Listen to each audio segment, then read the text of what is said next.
12 years ago, I began using the internet to recruit, which resulted in over 1,400 people in my personal downline without using any traditional or outdated methods.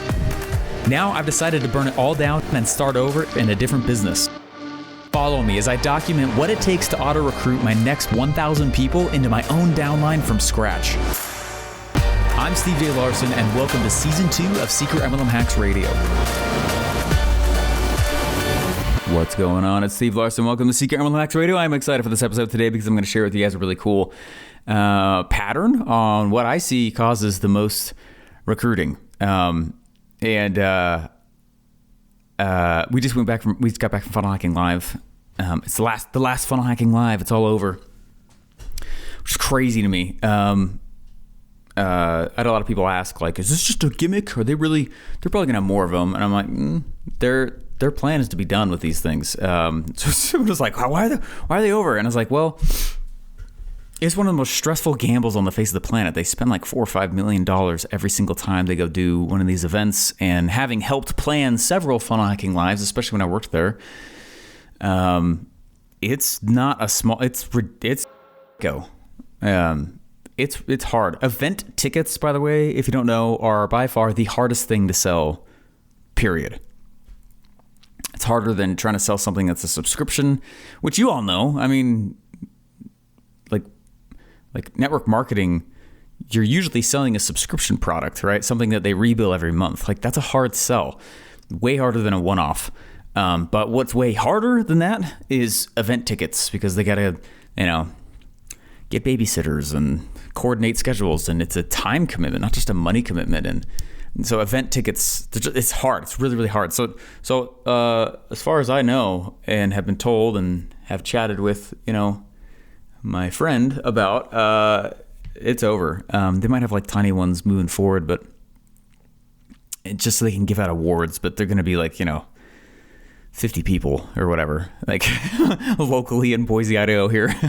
So, which I think is really smart, actually. I think it's really smart. I think the era of having events with a million speakers is also kind of been closing the doors just a little bit. Not that I don't think it's going to go away forever or become extinct, but I think more and more people want to be like go deep with the host. And I've done 31 of my own events now. It's funny I was saying that. Someone was like, you've done 31 webinars. I'm like, no. 31 actual physical in-person events with a stage and an audience. And so someone was like, why have you done so many events? I'm like, well, they're like the fastest way to take over a market. Anyway, so we were coming back from Funnel Hacking Live, and we got Marley and I don't know if I can say this over the air. We got COVID on the way while at FHL, and tons of my friends did, and basically our entire staff. We just opened The Walking Dead. So this is like my first time. We got back a week ago, and I feel like alive again. Holy smokes, I forgot how hardcore that is. It's my third time getting it. It's ridiculous, but whatever. No, but I wanted to share with you guys something really, really cool that I started noticing when we were at Funnel Hacking Live. And, I used to get bodyguards going to Funnel Hacking Live, and that's a whole different story. This is my third year not having bodyguards, which was, I don't know, my nervousness with this is that, that just sounds so freaking egotistical without context. Like the crowd got fanatic. They got psycho for a while there. There was like 2 or 3 years. It was just like, I couldn't get to the bathroom. I couldn't get upstairs. It was, and I wasn't good at drawing boundaries either. You know what I mean? Like, so anyway, but it was so, what I love walking around the audience now, and, taking a million selfies, and it's super fun, and it's always fun to run into people who were network marketers, who use funnels, who like internet marketing, who know that there are other ways to recruit people than just going belly to belly and old school methods. And I'm not knocking them. Well, I kind of am. Like, it freaking sucks. Most people don't want to do like. Anyway, so whatever. So the event is 4.5 days. it's a long event, and we usually get there the day before too. So we got there on Tuesday and we left on Sunday. I mean, it's a long event. You're mentally, emotionally, like physically just absolutely exhausted by the end.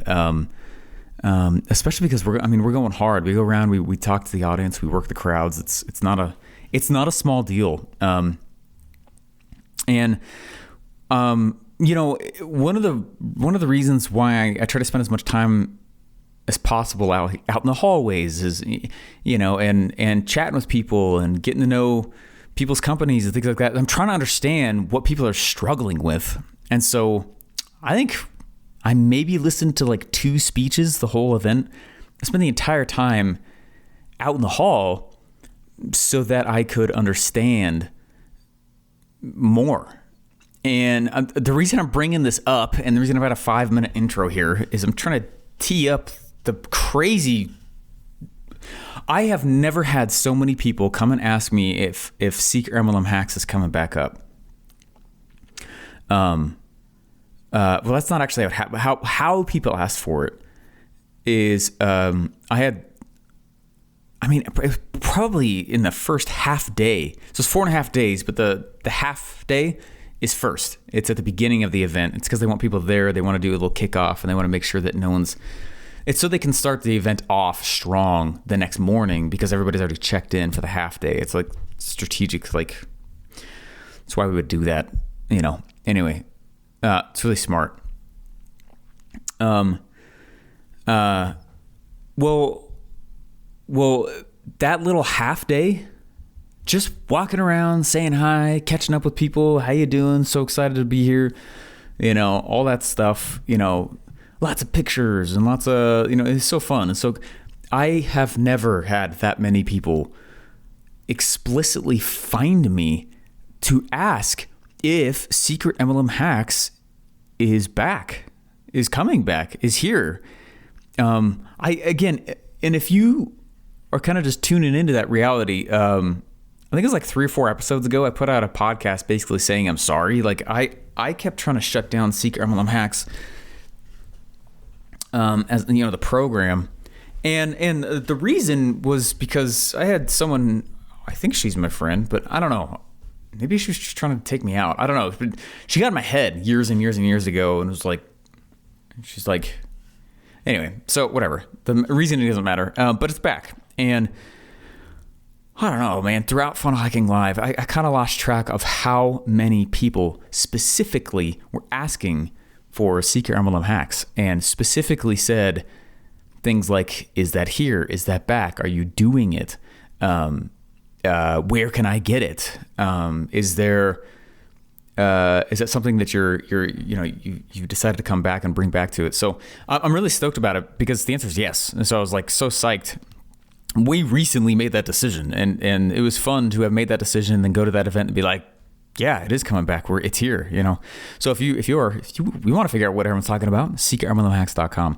Okay, that's not what I'm here to talk about though. I'm here to talk about the number one skill that you need to have to successfully use the internet in your network marketing business. One skill. And I'm not saying there's not more. There certainly are. But there is one, you know, not skills are not all created equally. And there's one in particular. I wrote it down on this little piece of paper here. So there's one skill in particular that that you need to have in order to really use the internet. And the first thing you have to understand as I kind of dive into this is you have to understand the role of the internet. Using the internet to recruit and sell products in network marketing is it's no longer new, right? And if you're a part of a network marketing business that really doesn't want you using the internet, I say change companies. Like it's compared to how fast something can grow when you find a business that, and most of them, like 10 years ago when I first started doing Secret MLM Hacks, and holy cow, it's actually 12 years ago. It's 1 year older than my oldest daughter. Because we kind of just found out that we were pregnant, and with my ex-wife and I, and most companies back then really had a hard time with using the internet. Like even then, they just, I don't know. I still don't know why. I think it was just so new. They didn't have enough examples of it. And so what I was doing back then was, I'll go. I'll take this. We kind of were pioneering a lot of these concepts and popularizing a lot of this to the network marketing space, and it was powerful. I really I'm so grateful for. Anyway, I'm not going to get on some of the side tangent. You have to understand that the internet plays a very specific, you have to think about the internet a very specific way. Otherwise, what starts to happen is, over the years of looking throughout all this, what starts to happen is you get a network marketer who is, for the first time, deciding to go out and do use the internet to recruit, to sell product, follow the rules of whatever platforms, follow the rules of your network marketing business. I'm not trying to teach you any kind of gray area. And it's something I constantly have to stress over and over and over again, is that I'm not trying to teach you to like ride some sneaky line. That's not what Secret MLMs is. I'm not trying to, this isn't some flash in the pan thing. It's a mentality. It's a way that we use the internet. It's the way that we keep the rules of the platforms. It's the way that we keep the rules of whatever company you're in. And so that's why there's two different programs, by the way. The Secret MLM Hacks is a lot about, it's a lot about recruiting systems and machines.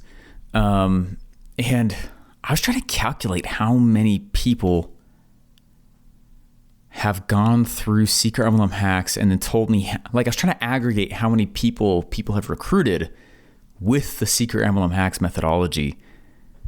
And there's a ton, like tens of thousands. And I was like, it might even be near 100,000 now, which is crazy. Like, and that's what's been reported to me, it's powerful stuff. But something that I want to go back and amend and kind of re-emphasize with people in the program is the role of the internet in the first place. All right. And there's really one skill that you need to have, and this is not meant to be some masterclass on this podcast, but there is one skill set that you need to be having with this. So first off, what's the mentality of the internet? Well, you have to recognize and get a piece of paper out and write this on, staple this to your face. I don't know. Recognize that the internet is like the worst salesperson on the planet, right? It is. It's not great at selling. If you do it right, you can sell like crazy. And there's obviously tons of examples of that happening. But the internet is don't think of the internet as a sales role. Think of it as a marketing role. All right. Now, what's the difference between marketing and sales? What's the difference between that? Marketing is nothing more than lead gen. That's it. Right. The internet is a fantastic. What it's very good at is it's very good at helping you find leads. It's got like, I don't know, what is it, like 5 billion people on it or something? You know that YouTube has 2 billion visits every month? Just YouTube, 2 billion. And I was at one of my own events, I was at one of my own events. I've done 31 in-person events now. If you haven't come to one of my events, I strongly encourage it. They're very good. They're not rah-rah. I got rah-rah in there, but anyway.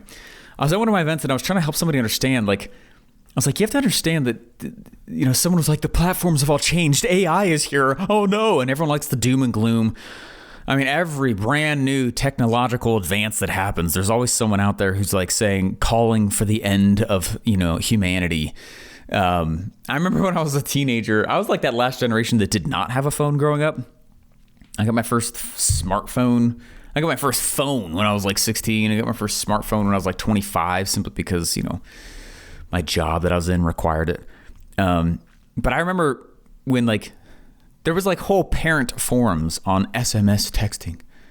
and the dangers of it. No, texting is going to destroy everything. And then after that, it was like, oh my gosh, whatever the new thing was, then next there's like, now there are color phones.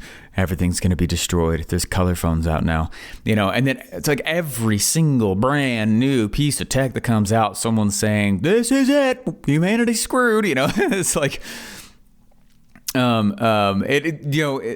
don't know why human tendency is just that way. People were doing that too with what we were doing with Secret MLM Hacks at the beginning. You can't use the internet. The internet is you're gonna destroy this industry. That using the internet to recruit is gonna destroy everything. Oh my gosh. You're gonna remove the human to human element in a face-to-face business. And I was like, what? No, the internet is just the lead source. That's it. Right, that's it. I was at this event. I was trying to explain this to somebody. I was like, the internet became publicly available like in 1991. So it's only been around like 30 years. What do you think the chances are that we as a humanity, like, are still trying to figure out how to use it? Right? Like, in the grand scheme of things, we're first movers. We are the first mover. We had first mover advantage on the internet. Like, what the heck? And to not try to figure out how to use this thing and give ourselves a little leeway and a little grace, like, it's going to destroy this wonderful network marketing. It's ridiculous. It's stupid. It's not true at all. Now, when I was first starting, a lot of companies really had that out. Like, they didn't understand the relationship with the internet. They didn't understand the internet as a whole. Right? And people are so funny. People are like, do you think you could use the internet in network marketing? And I'm like, are there people on it? Right? Then yeah. Yes. Right? Because the internet is for the marketing role more than it's for the sales role. Okay? Now, if you really listen to what I was just saying on that, it really actually satiates and calms these fears that people have about, oh my gosh, we're going to remove the human to human element in a human to human like industry. It's like, come on. No. All we're doing is we're getting leads. And then if you want to go pitch them still like on the phone or whatever, you can. I don't, but you could. Right? So recognize first and foremost that the internet is nothing more than a fantastic marketer. It's not a great, you can do sales with it, right? It's not great at that out of the box. There's things you can do to it to use the internet to help you close and all that. And I know tons of people who use the internet to recruit. It's not a new concept anymore. It's part of the reason why I came back and I was like, all right, let's do this again with Secret MLM Hacks, because it's not new anymore. Right. In fact, you're actually behind the ball if you're not using the internet to go recruit anymore. Like, you're behind the ball. And if you don't, and a lot of the education on how to do that doesn't come from the companies anymore. And my theory on that, and kind of what I was told also, is that because network marketing companies don't know how to train that, they don't want to be held responsible for how to do it the right way, and so instead they just kind of poo-pooed the whole thing. And I had CEOs tell me that, right? Like 8 years ago when I was really going hard at the first time with Secret MLM Hacks. I had a guy tell me, he's like, it's not that it's wrong or whatever, that you can't do it. It was more that people didn't know, like, network marketing companies and uplines, it was still a mystery. And because they couldn't train it, they were like, we don't know how to support it. Therefore, we're just going to act like, hey, don't go do that. And that's where a lot of it came from. A lot of the poo-poo downplaying scenarios about using the internet to recruit. And so the first thing you have to get over if you still are not using the internet to recruit is the fact that you can use the internet to recruit. But recognize that it's very, very, very, very, very good at marketing. It's, again, okay at sales. It depends what you do with it at that point. So my point is look at the internet as a whole as just a really good lead gen place. All right, it's a great place to get people to raise their hand and say, "Tell me more." That's all marketing is, right? It's hand raises. It's not likes, it's not comments, it's not subscribes. I can't tell you how many, especially, it's like super stereotypical, but it's been,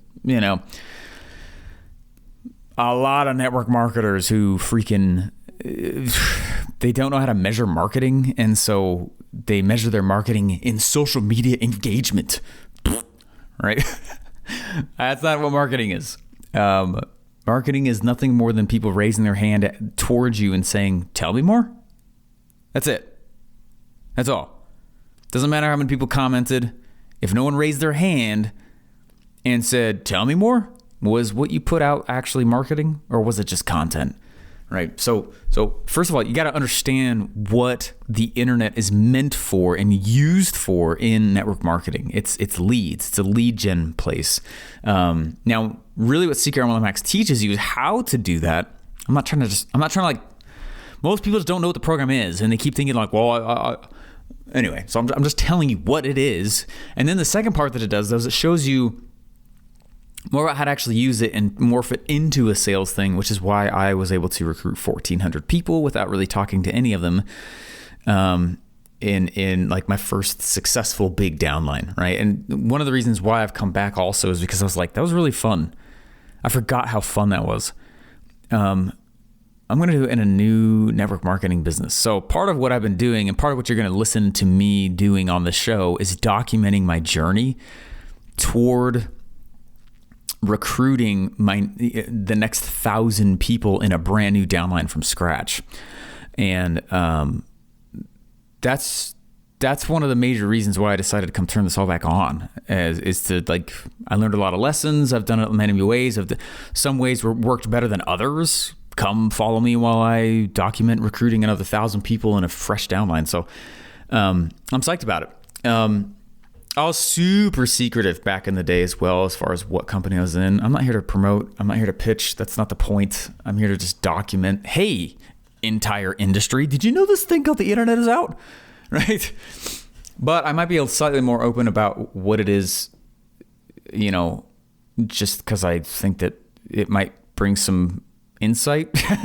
But I'll always warn you, if you don't want to know, then anyway, whatever. Cool. So first, right, I'm trying to get to this point, which is that there is a skill you need to have if you're gonna use the internet to recruit or sell network marketing products. And it does not work. It won't work if you don't think about the internet the correct way. The internet is not a crystal ball.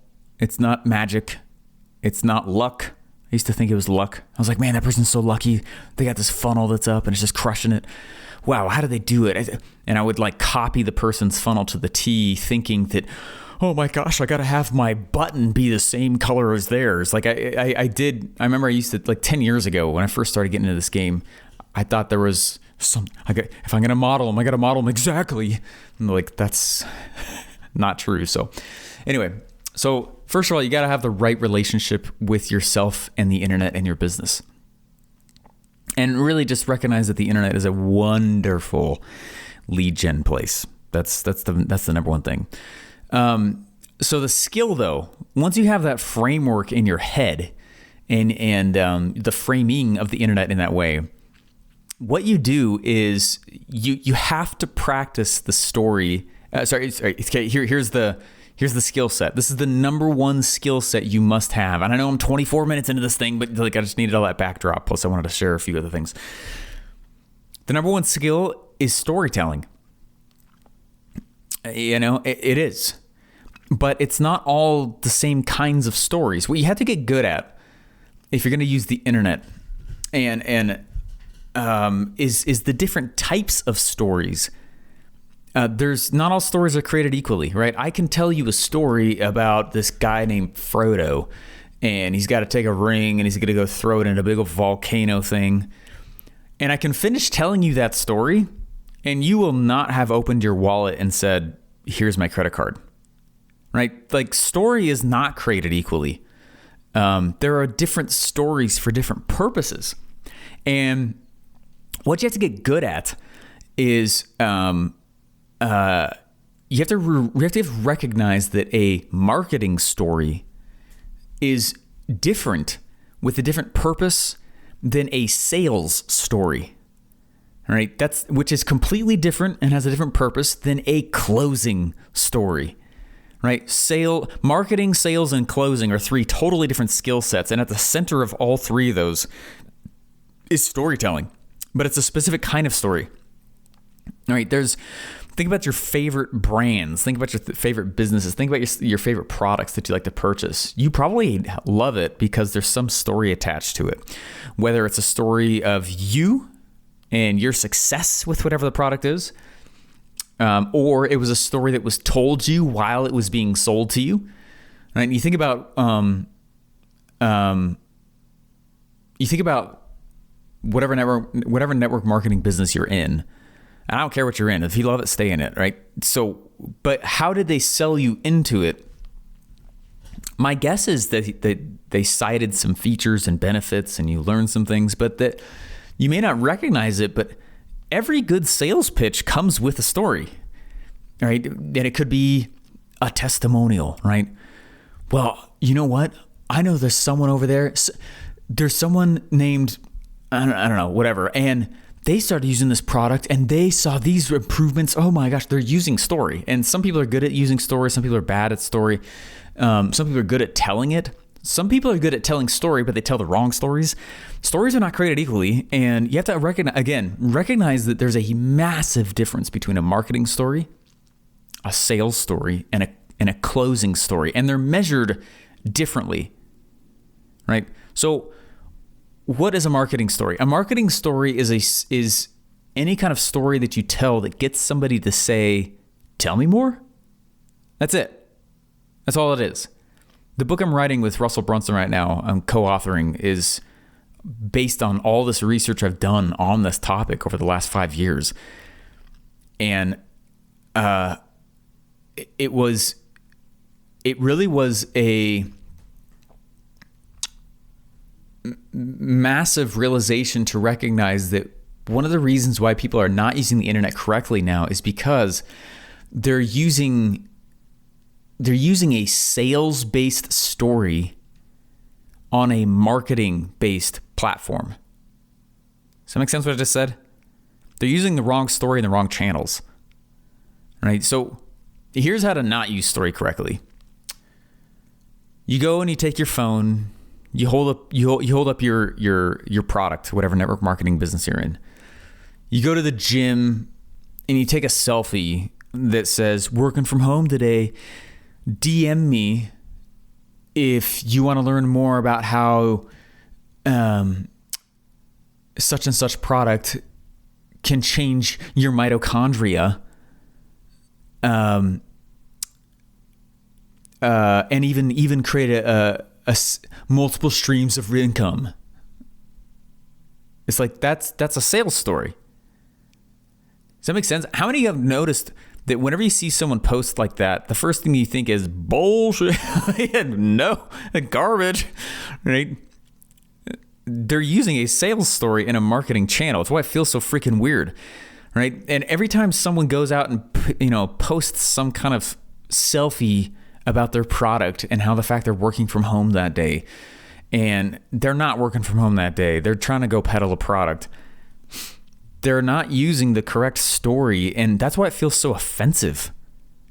You ever have like a door-to-door salesperson come to your door, and as soon as you open the door, I used to be a door-to-door sales guy, right? There's a right way to do it and a wrong way to do it, just like anything. Be gentle with those people too as well. That job sucks. Okay, but I was a door-to-door sales guy for 2 summers. I was also a telemarketer. Now, if someone, imagine this. I'm at your door. You open up your door.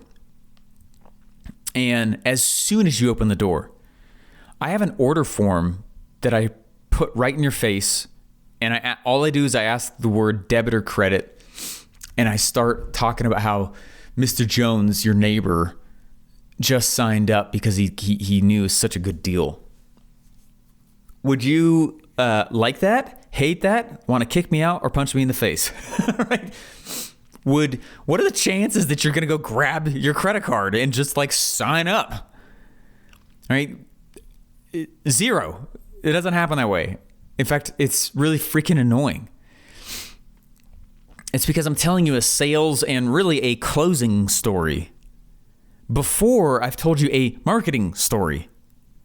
Like the three different kinds, you got to get good at these kinds of stories, and you have to understand when to use what kind of story.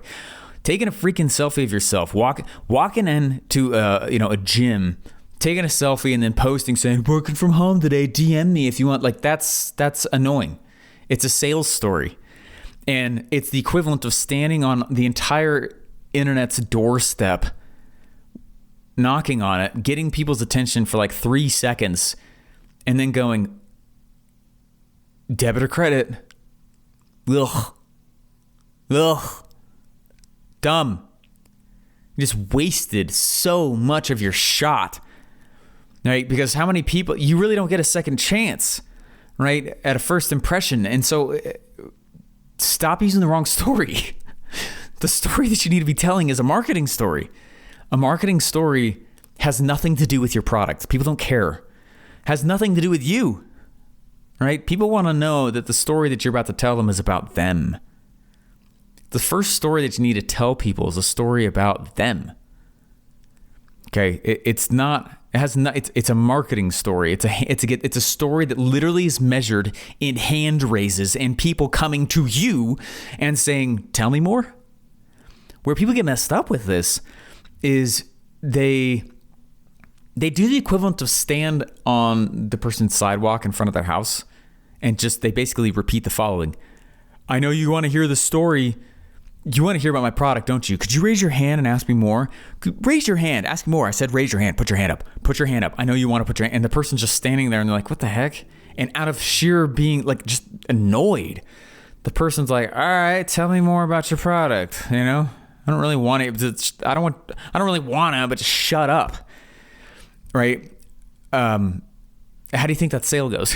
And if that person ends up buying from you, it's usually a mercy purchase or they're usually going to disappear, right? It's the same thing with recruiting. When you go recruit somebody and you're like, are you keeping your options open? Well, I bet you are. And you're like nodding so that they will. And it's all these manipulative, it's manipulative. It's terrible. It doesn't feel good. The energy's wrong. So this book that I'm writing with Russell is about, it's like 50% about what I'm talking about right here. It's the forms of story that you tell that gets somebody to raise their hand on their own and say, tell me more. And they do it of their own choosing. And they feel their own hand raising without you. Put your hand up. You should put your hand up. You want to hear about my product, don't you? Are you keeping options open? Hey, you want to hear about a special opportunity? Do you have multiple streams of passive income? Blah, blah, blah, blah, blah, blah. Technobabble garbage. It's so, I hate it.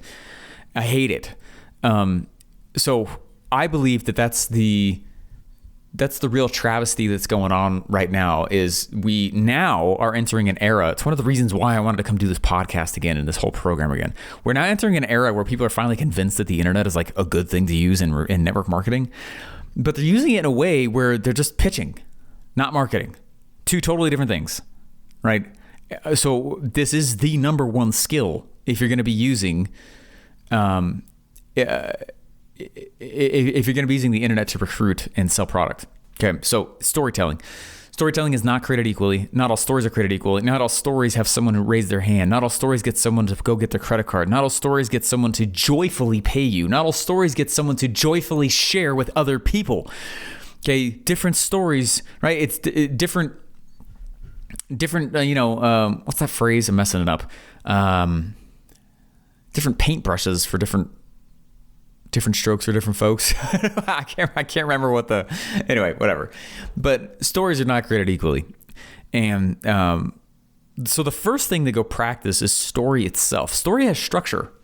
And there's several different famous story structures out there. But the first thing you need to go start practicing is the structure of story. How do you tell a story? And it's harder than most people think if they've never done it. You have to, there's a beginning. There's a middle. There's an end. Study the hero's two journeys if you never have, right? Just like any Hollywood movie, Hollywood movies Like, go watch a movie. Grab the movie that you love watching, like over and over. Why? Right? There's ups, there's downs, you see yourself probably as the protagonist, or possibly, there's a lot of what ifs going on in your head. There's future pacing going on to you. The first 10% of every story needs to create affinity for the protagonist. And if it doesn't, then you ever watched a movie where someone dies in the movie and you don't really care? And it tries to like be this big dramatic scene, and no one, you're like, right? It's because they didn't do the first 10% of the story right. There's story structure. This is like this isn't like you don't have to guess. Okay, so the first thing is just understanding story structure. Then once you kind of understand story structure, then what you start doing is you start getting good at the stories that cause people to raise their hand and say, tell me more. Now you have permission to pitch them. Don't assume you have the permission to pitch. The role of marketing is to get people to raise their hand and say, could you pitch me? It's not exactly, but exactly right. That's pretty much what's going on. And so that's the skill. It is storytelling. And no one ever told me, though, that there were different types of stories for different things. And it wasn't until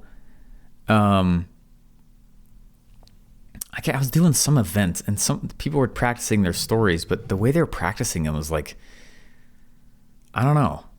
I was like, something feels wrong here. Why are you telling that? My energetic net effect of listening to the story you just told me is not anything with marketing. It's got nothing to do with asking to hear more. And in fact, I want you to go away. Right? That's what it's like. Oh, wait a second. There's different stories for different things here. So anyway, all right.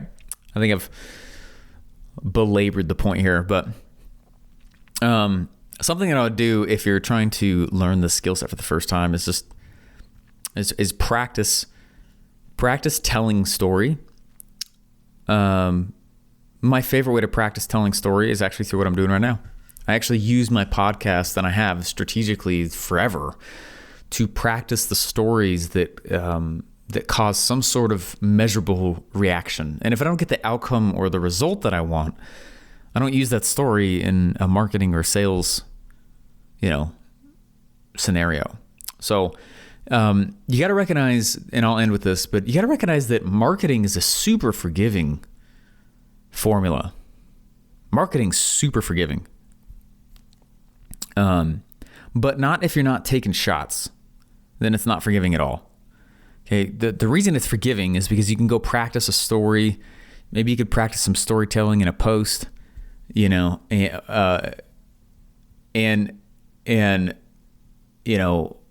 I'm going to go take, the good parts of that story and pull them forward to the next iteration and drop the parts that sucked. And you just practice it. Like it's actually very, very, very forgiving. When you think of yourself like a detective and not like Spielberg, right? It's got to be that level of story for people. Stories can be a sentence. They also could be an hour.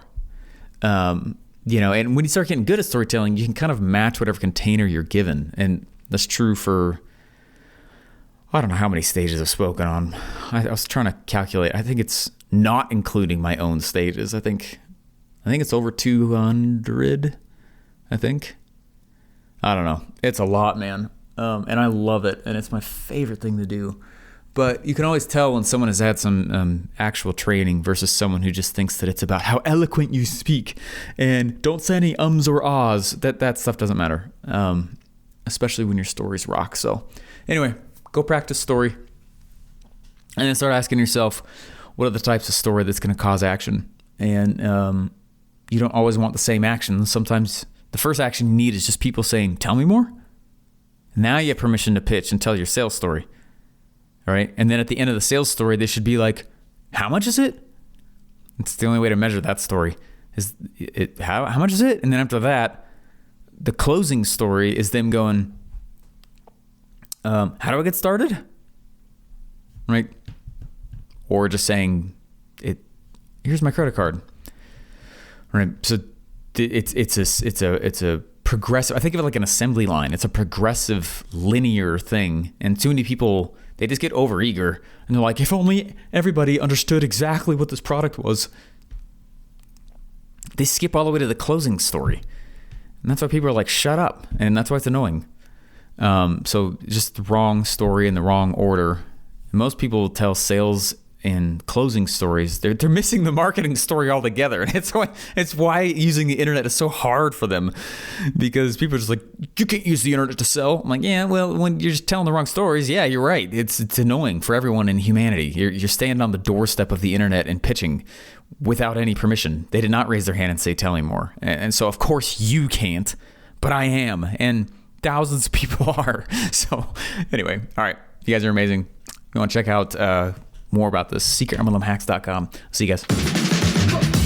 Hey, thanks for listening. Please remember to subscribe and leave feedback for me. Do you have a question you want answered live on the show? Go to secretmlmhacksradio.com to submit your question and download your free MLM Masters Pack.